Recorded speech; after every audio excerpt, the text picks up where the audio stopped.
दोस्तों, पिछले कुछ महीनों में या हो सकता है कि 1.5-2 साल से भारत विरोध के स्वर दुनिया भर से उठ रहे हैं।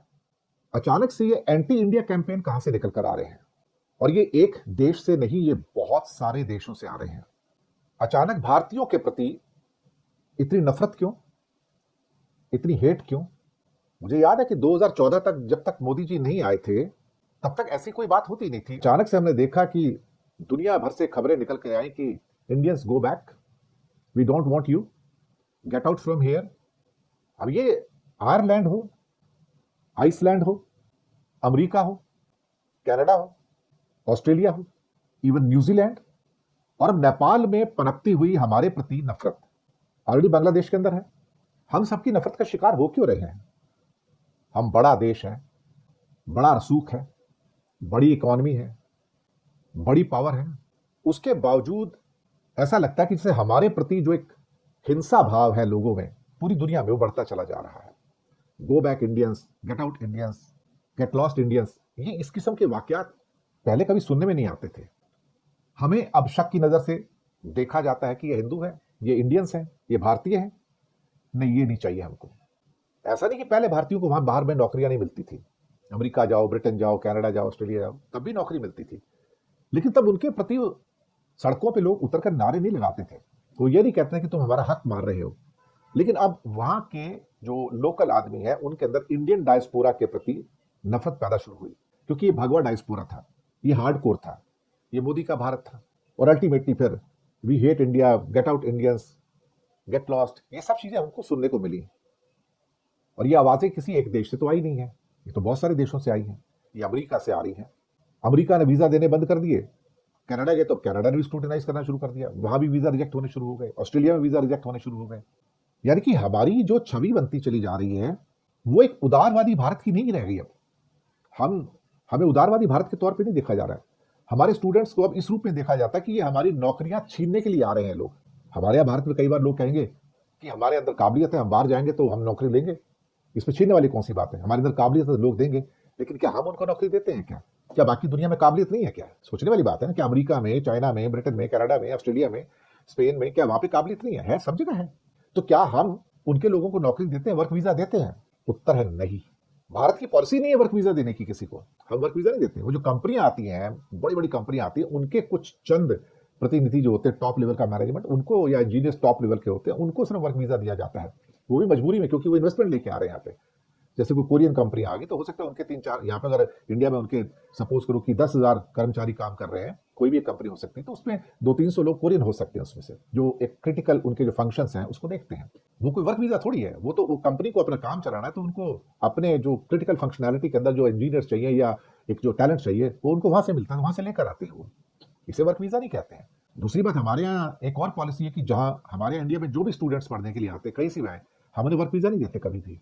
लेकिन हमने वहां जाकर जब हम पढ़ते हैं तो हम उम्मीद करते हैं कि ऑस्ट्रेलिया हो, ब्रिटेन हो, अमेरिका हो, न्यूजीलैंड हो, ये सब हमको वर्क वीजा देंगे, H1B देंगे, हमको ग्रीन कार्ड देंगे, हमको पीआरशिप देंगे। तो हम सब कुछ चाहते हैं उनसे। और फिर उसके बाद अहंकार की, हमारे लोगों में टैलेंट है, टैलेंट होगा, अपने पास रखो ना भाई। अमेरिका की या कनाडा की या ब्रिटेन की, ऑस्ट्रेलिया की जिम्मेदारी थोड़ी है तुम्हारे लोगों को नौकरी देने की। ये उनकी जिम्मेदारी नहीं है। उनकी जिम्मेदारी उनके लोगों को नौकरी देने की है। वही बात तो अमेरिका से निकल के आ रही है अभी कि तुम हमारी नौकरी खा रहे हो, तो पहला जो जॉब मिलना चाहिए अमेरिकन को मिलना चाहिए।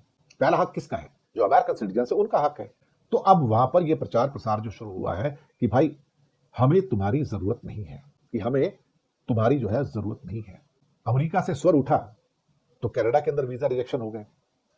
ये तो आज की खबर है कि जिस लेवल पे वीजा रिजेक्शन हो गए हैं, 80% भारतीय छात्रों का वीजा कनाडा ने खारिज कर दिया।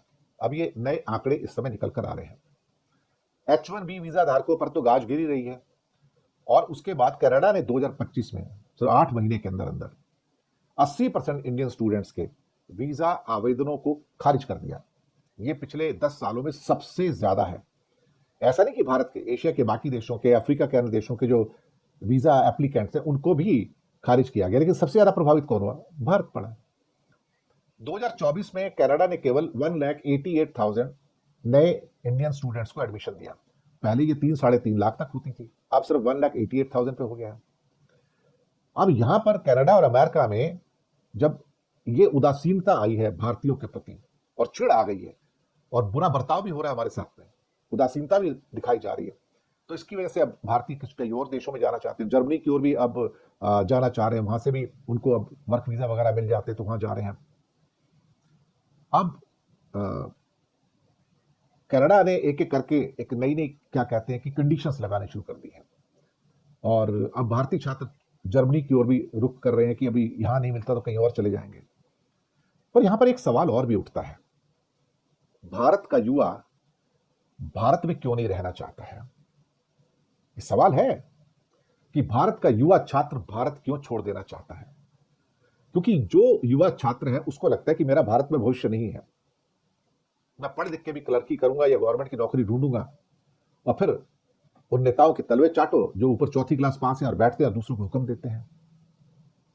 इसलिए तो बांग्लादेश, श्रीलंका, नेपाल में जो हो रहा है वो यही तो है। नेपो किड्स किसको कहा गया है वहां पर?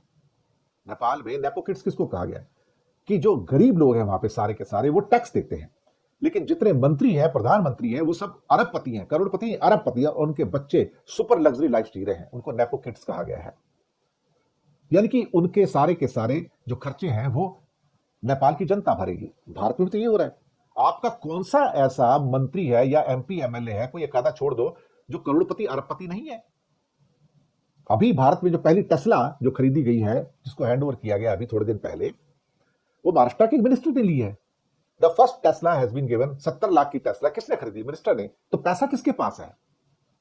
तो नेपो किड्स तो इंडिया में भी है सारे के सारे, कि पैसा जनता देती है और उस पैसे के ऊपर जो ऐश करते हैं वो मंत्री और एमपी एमएलए करते हैं। भारत में गवर्नर्स करते हैं, मुख्यमंत्री करते हैं, केंद्रीय मंत्री करते हैं।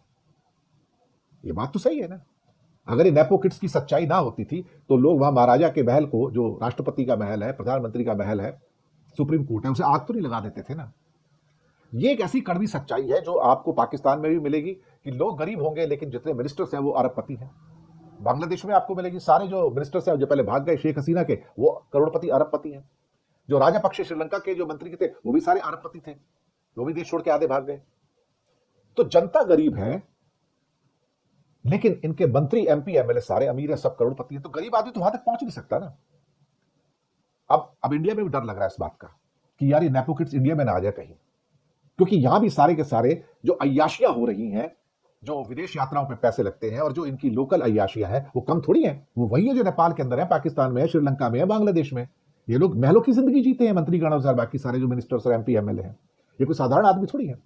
ये वो लोग हैं जिनकी दौलत, अगर ये 5 साल इलेक्शन से पहले इनकी दौलत देखो, अगर वहां इनकी दौलत 50 लाख थी तो 5 साल के बाद इनकी दौलत बढ़ के 50 करोड़ हो जाती है। ये पैसा कहां से आता है?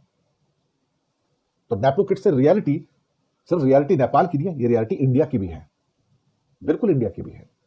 तो प्रश्न ये पैदा होता है कि हमारी जो दुनिया के अंदर जो साख बन रही है, वो साख एक तो ब्रिटेन के अंदर भी जो उनके होम मिनिस्ट्री के, जहां पर उन्होंने 9 टेरर ग्रुप्स जो डिक्लेयर किए कि दुनिया के कौन से ऐसे 9 टेरर ग्रुप्स हैं जिनसे ह्यूमैनिटी को खतरा है, उसमें एक हिंदू टेरर ग्रुप भी है, हिंदू एक्सट्रीमिज्म भी है, हिंदू उग्रवाद भी है उसके अंदर, एक जो दुनिया के लिए खतरा बताया जा रहा है।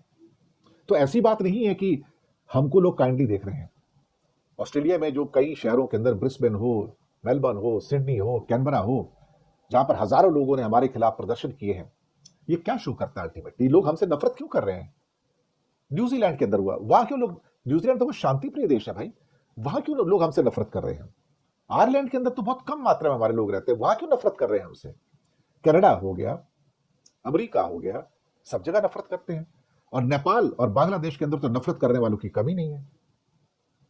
मुझे लगता है कि भारत के अंदर भी अब ये बात, खासतौर से नेपाल, बांग्लादेश और श्रीलंका में होने के बाद अब महसूस की जा रही है कि भाई जो हालात वहां पर है कभी भारत में भी हो सकते हैं।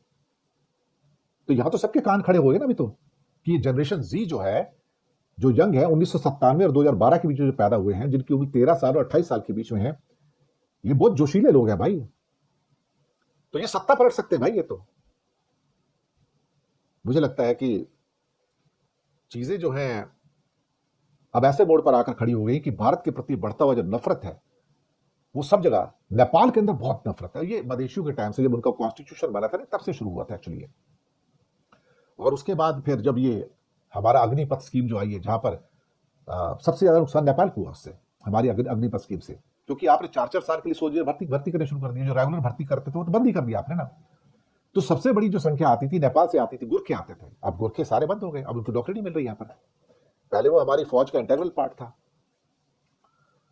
तो कहीं ना कहीं जो नेपाल में बढ़ता हुआ विद्रोह है, नेपाल में बढ़ता हुआ जो हिंसा है, और वहां पर जिन लोगों की भी बातचीत हो रही है, बालेंद्र शाह हो या रवि लामिछाने हो, वो सारे के सारे भारत विरोधी हैं। केपी शर्मा भारत विरोधी थे। हमें एक बात समझने की जरूरत है कि रोटी बेटी का रिश्ता जिसके साथ है, वो हमसे नफरत क्यों कर रहे हैं भाई? वो बांग्लादेशी हमसे नफरत क्यों कर रहे हैं?